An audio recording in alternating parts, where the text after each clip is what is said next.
This is how I transformed my garden shed, which was fit for the landfill, into the centerpiece of my cottage garden.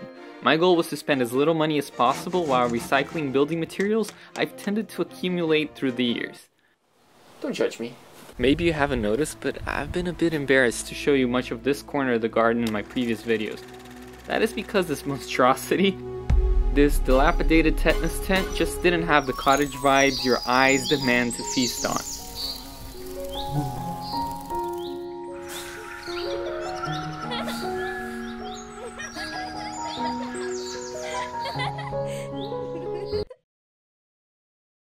I previously shared my master plan to transform this space into a cozy cottage garden. And key to that was replacing this shed with an architecturally appropriate one to reflect my home's aesthetic.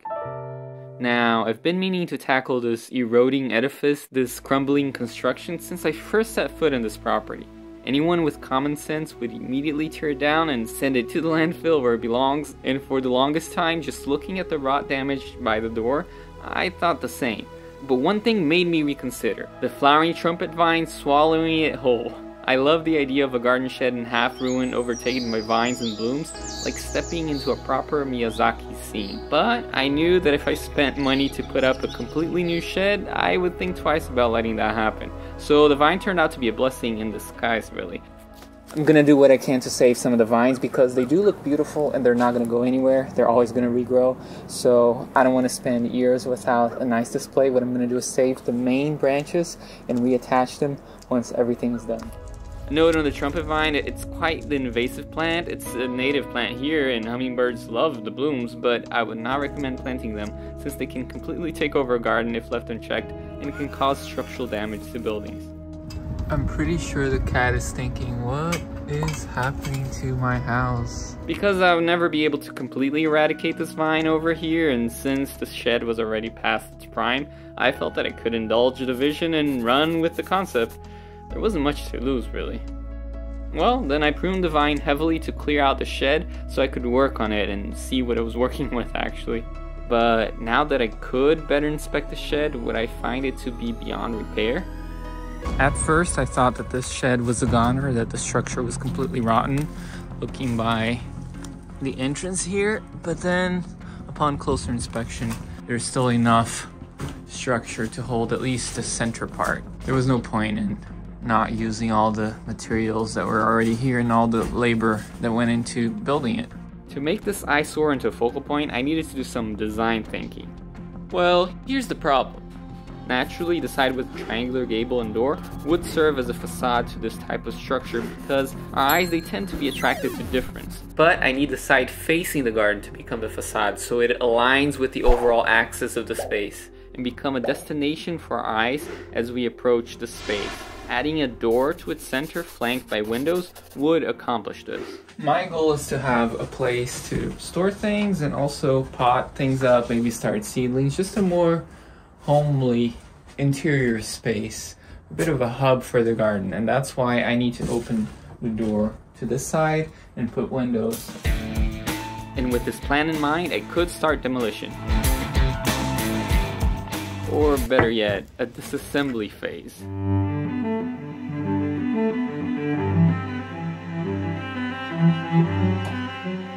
My goal is to be as light as possible when it comes to the impact, trying to save as much of the material and reusing it, because at the end of the day, it's all about the respect for all the embodied energy that went into producing a piece of wood like this and how we can creatively reuse it. I would only throw away rotting wood that would be beyond salvage, as was the case of the plywood sheathing. Everything else I would try to reuse either on rebuilding the shell or in the interior later on. I did need windows to fit beside the new door, but instead of new ones, I went to a local salvage yard to get old discarded windows. I happened to find 4 narrow sashes that would fit my plan. Ideally, they would all be divided into 4 panes of glass, but I couldn't be too picky. So I got the 4 sashes for $15 each. The most expensive material I ended up having to purchase was the exterior sheathing panels. I had them cut into smaller panels to make transportation and installation easier.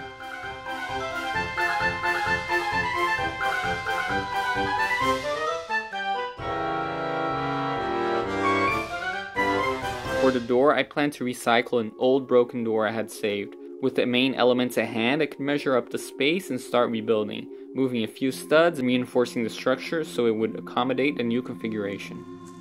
But there was a problem. To fit everything symmetrically, I would have to move all the studs out of the way. Now, I didn't want to have the roof crash down on my head in the name of symmetry, so I decided to cheat the measurements a bit, causing eternal anguish to those of you watching with OCD.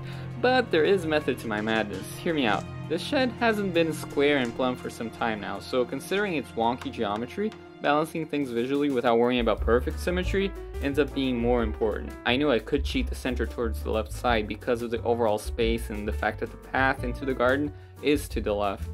After readjusting the walls and reinforcing them with lumber salvaged from another barn-like shed I had falling apart in the back, whose last courageous act was providing shelter for nestling vultures. A moment of silence for that little barn.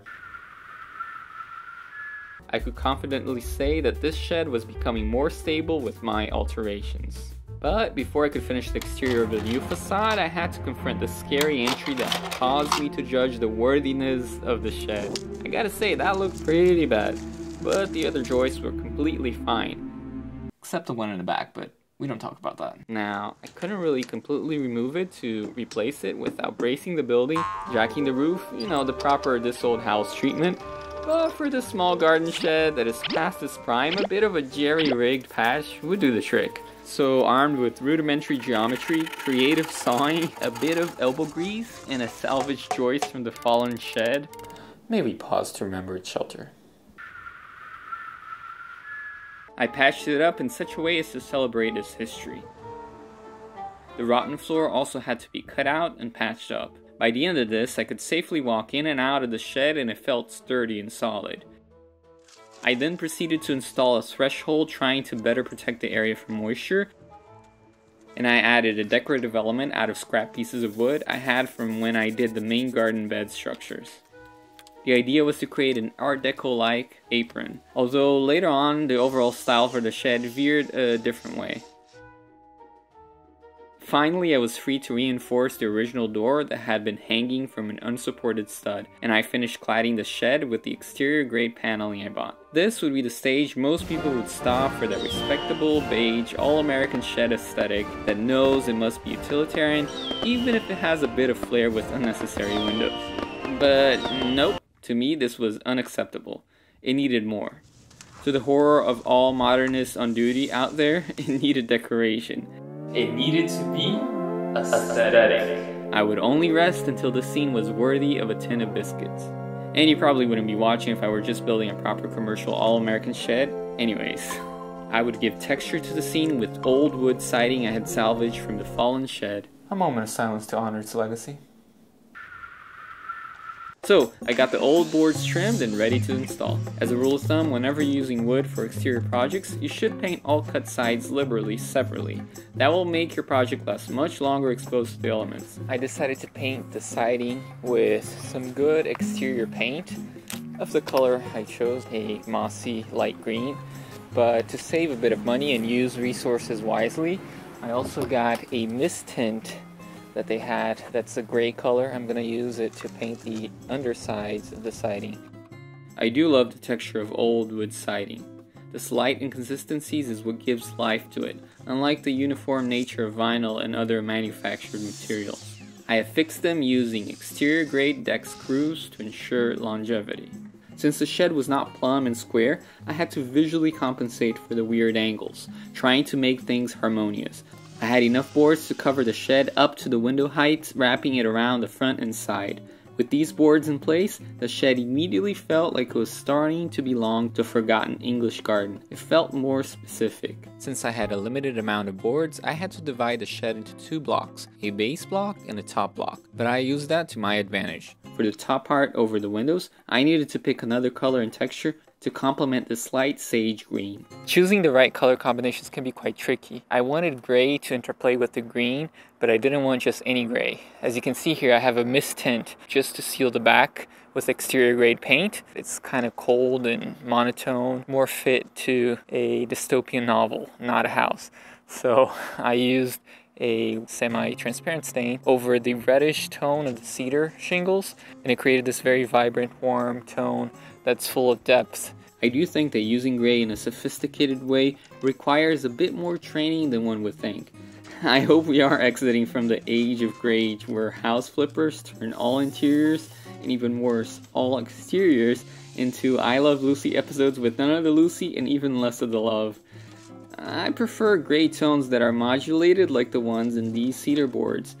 The scheme did need a dark color over this green siding to create a color block, to help simplify the big shapes of the building and to make it cohesive by unifying the disparate windows. I had been cautious to align all the windows to the top, and this would further harmonize the compositions, since windows usually read dark when you look at them. I cut the shingles to form a fish scale motif that is reminiscent of traditional Eastern European homes. But one essential element was still missing to achieve the look. The crowning jewel for the shed is going to be the crown molding, and I made it out of all kinds of scrap wood and some cheap furring wood because I wanted something that would be inexpensive to do but would look much better than it is and still have that handmade, a bit shabby quality of a cottage garden. And I've done it with simple machinery, and I've reused a lot of cutouts from the shingles and other tricks without using heavy machinery. I adapted the design as I went along, but you can get a similar result by creating these elements. First, I cut corbels out of scrap pieces of 2x4s. I drew and cut an S-curve that would result in 2 equal corbels, minimizing cuts and wood waste. Then I drilled 2 holes in between them to further add detail. In between the corbels, I would add a 10-inch decorative piece that works like a frieze. I created a line in the lower third of this board. Then I divided it into 4 equal spaces. Using a 3/4 of an inch bit, I drilled holes where I had marked. Then I drew little curves to create a sort of scallop motif. Using a jigsaw, I went ahead and cut off these little pieces. Then, using a 1-inch bit, I drew holes halfway through the piece. I did the same thing using a 3/4 of an inch bit, aligning it in the bottom. I also got the cutouts from the shingles to create shield-like projections and curved details. The important thing is to paint around all these separate elements and drill pilot holes to help installation go smoothly and prevent cracked pieces. I installed the crown molding at the same height around the corner of the shed, cutting some height from the original door. I needed to do that to harmonize the whole scheme and make the design lines cohesive. I chose to paint the molding work a shade of pink that was lighter than the green siding and veered towards yellow.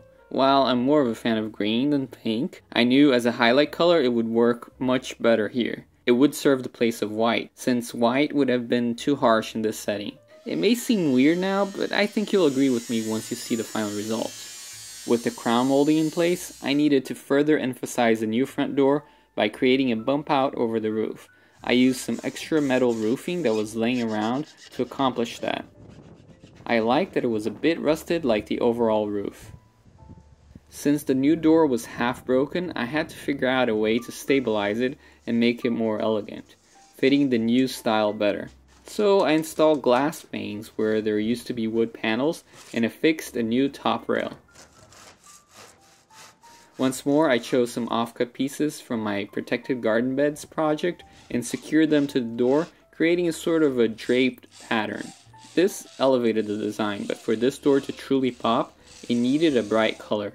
And this brings us to my last color in the palette, a deep orange yellow that gives the vibrancy that is needed to tie everything together. At this unfinished stage, the palette looks a bit off, but I just say, trust the process. You will soon see it coming together. To really drive home the handcrafted style and unify the windows, I needed to add gingerbread style aprons to the windows. So similarly to how I designed the crown molding, I went about drawing and then crafting these symmetrical aprons out of cedar fence boards. These are lightweight, weather resistant boards that are also relatively cheap. They are quite easy to cut as well. Using similar handheld tools, I cut the intricate silhouette and created mirrored pieces by tracing one on the other. I also designed some windowsills with Baroque curves and cut out some old spindles with a bandsaw to use their parts as applied decoration. I added the same corbel pieces from the crown molding to the center of the apron and cut diagonal pieces of decreasing angles out of old 2x4 offcuts to create a sort of a ribbon effect. I came up with this idea as I experimented, and I gotta say I was quite pleased with the 3D effect considering how easy it is to accomplish. A With all the pieces ready and painted, I prepared the spot and installed the pieces, making sure to drill pilot holes on the small pieces prior to attaching them to prevent cracking. I painted the windows the same yellow color. With all this, the front door still needed a bit more emphasis to read as the new focal point, but I had a trick up my sleeve. I had saved a pair of wood columns years ago that were being discarded. They did need a bit of fixing as one of the capitals was missing. At that time, I didn't have a project for them, but I could not let them go to waste. By painting them the same light pink as the trim, they would complete the facade, giving the needed visual weight and layering for the door to increase in importance. I installed them with some wooden brackets and large lag screws. With all parts in place and with no white painted elements, the color palette finally felt cohesive. That is because for the light pink to function as the white, there must be no white in the field of view. But I must say that the color palette will make even more sense later. There were still a few finishing touches left to complete the facade. I had to seal the windows and trim them up. I used old stair spindles cut in half and quarters in the bandsaw to give the elegant, almost gothic detailing to the windows. If you have been watching the channel for a long time, you may remember these spindles from the first season of Suburban Homestead, when they were garden tutors to support tomatoes. I had gotten them from a friend who worked in construction and was throwing them away. When their ends started to rot as plant supports, I saved them and now repurposed them in this project. I suppose one man's trash is indeed another man's treasure. With everything in place, I just had to seal off the gaps with exterior grey caulk and touch up the paintwork.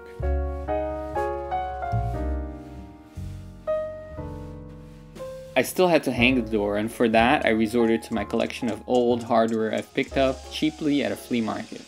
I found just the right hinges to complement the handcrafted style, even if one of them needed a bit of hammering to get it in working order.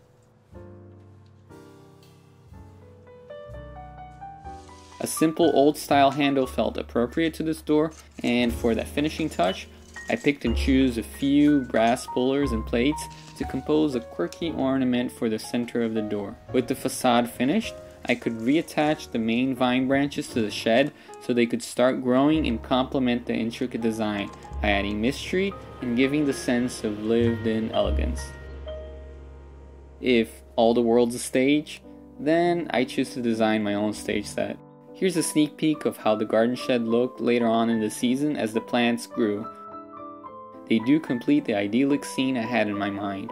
Would you like to see a video of how I planned and planted this garden around the shed? Also, would you like to see me completely redo the interior of the shed as well? If so, let me know in the comments. Thank you so much for watching. I hope you've been inspired by this. If you'd like to support the channel, you can always buy art from my Etsy shop or support me through Patreon. Thank you so much, and see you next time.